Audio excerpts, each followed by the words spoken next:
ভাবি আমি ফেল করছি। কি? তুমি আবারও ফেল করলে কিভাবে? ভাবি প্লিজ এবারকার মতন বাঁচাও, ভাইয়া আমার রেজাল্ট দেখতে মাইরেই ফেলবে। দাও কলম দাও। এই নাও, এখন তুমি পাস হয়ে গেছো।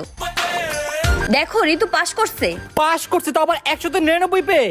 বল বোন তোর কি লাগবে? তুই আজকে যা চাইবি আমি তোকে তাই দিব। হ্যাঁ লাগবে লাগবে, কি লাগবে কি লাগবে? আচ্ছা তুই ভাব, আমি ফ্রেশ হয়ে আসতেছি। ভাবি আমি ভাবতেছি ভাইয়ার থেকে একটা ল্যাপটপ নিয়ে নিব। আরে না না, ল্যাপটপ না, তুমি একটা আইফোন নিয়ে নাও। আইফোন কেন?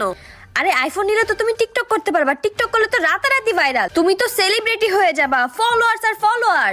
হ্যাঁ ভাবি তুমি ঠিক বলছো। তারপরে তো কি ভাবলি, কি নিবি? ভাইয়া ওই যে আমার দেখ, বলতে না বলতে তোর মিস ফোন দিয়ে দিছে। হ্যালো মিস, আমার আপনার সাথে কিছু কথা ছিল। আমি জানি মিস, যা হয়েছে সব আপনার জন্যই। আমার জন্য মানে? আপনার বোন সব সাবজেক্টে ফেল করছে। কি রে? তো আজকে তোদের দুইটার খবর আছে।